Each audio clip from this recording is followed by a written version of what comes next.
what Google is doing? How do you assess what they're doing when you're looking at it? Because there'll be competitors at some point. These are all eventual competitors. Well, I think what Google's done a great job of showing the potential of autonomous transport. Right. But they're not a car company, so they would potentially license their technology to other car companies. And I think they announced something with Fiat. So I wouldn't say Google's a competitor because they're not a car company. We would compete with somebody perhaps that they license technology to, but not to them directly. Right. Apple? Yeah, that'll be more direct. That'll be more direct? Yeah. You can tell that by the hiring pattern and that absolutely. kind of stuff? Yeah. So what do you, okay, so they're going to be Given more they've hired a lot direct. of How do you Tesla assess it? I say I think it's great that they're doing this, and I hope it works out. What's the time frame for them, do you think? I don't know. I think they should have embarked upon this project sooner, actually.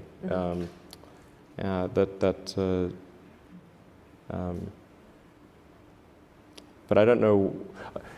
I don't know when they. They don't share with me the details of their production plans. But I don't think it's going to be. I don't think they'll be in volume production sooner than maybe 2020. That'd be like the soonest. And is that too late? When you say they should have embarked sooner, is that because 2020 will be too late to stop you or beat you or compete with you or what? No, it's just like it's a missed opportunity. It's just It'll be over by 2020? No, it's not. It's just like it's a couple of years. I think they'll probably make a good car and probably be successful. The car industry is very big, so it's not as though there's one company to the exclusion of others.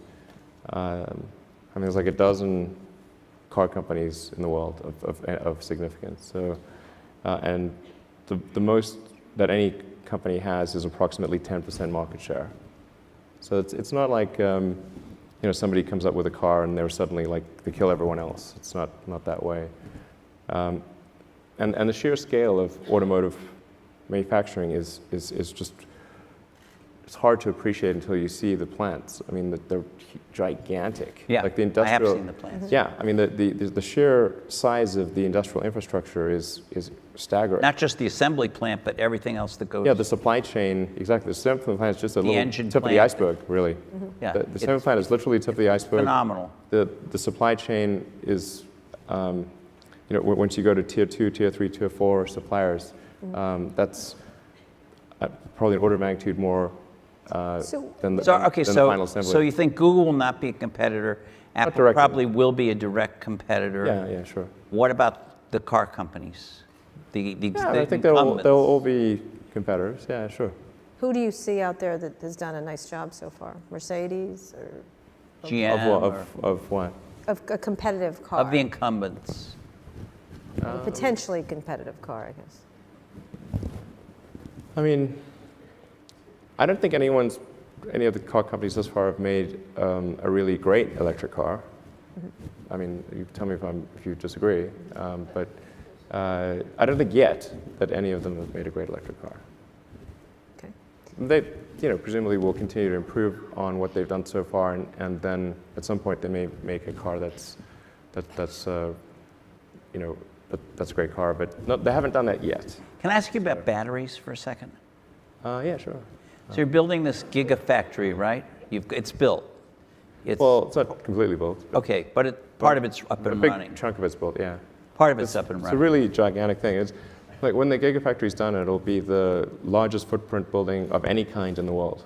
Of any kind, not just factories, literally of any kind. What is this? The largest rocket, the largest building? Well, I think it's not scale for scale's sake. It's just like if you say, well, we want to accomplish these goals, then you kind of have to make a big thing. So, okay. You've got this big thing. It's this big, giant building. Right. Yeah. It's going to make batteries. The batteries it's going to make are lithium. We're going to have an opening, well, it's not technically an opening party since it's been operating for a little while, but we're going to have a party soon. You guys maybe want to come. We can Okay. come? All right, Yeah, good. sure. We'll come to the Can they- battery It's party. pretty- But they can't I come. love It's worth seeing. They This is can't like, come, right? Just us. this Yeah. is crazy. No. This is like an alien dreadnought. It's really nutty. Because I love a battery party, but Yeah. Right, but talk about where it's going. Are these lithium-ion batteries? Yeah, sure. So they're the same batteries that's in No. our phone? No. they're not. Please explain. Yeah, so lithium ion. Have you made a battery breakthrough is something I'm interested in. Yeah, I mean, generally there's so much nonsense out there about batteries. Like you can believe about 1% of what you read, maybe. Lithium ion covers a very broad range of technologies, and you can have an enormous difference in the power density and the energy density and the cycle life between one chemistry and another. They can be really enormously different. What you really actually want to ask is what is the cathode and what is the anode?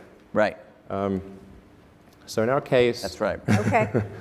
well, I just put it in the the lithium is PlayStation actually for my kids. 2% of the cell mass. So it's like the salt in the salad. It's a very small amount of the cell mass and a fairly small amount of the cost.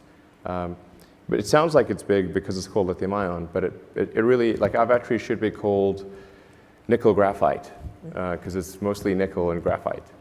Okay, and It's nickel, cobalt, aluminum, but battery the other little things, and graphite with a silicon oxide layer. on the battery anode. efficiency or power that the power that you can store in a certain mass seems to be move very slowly, at least compared to we're used to Moore's law pushing integrated circuits faster. Batteries kind of are always in our consumer devices always lagging behind.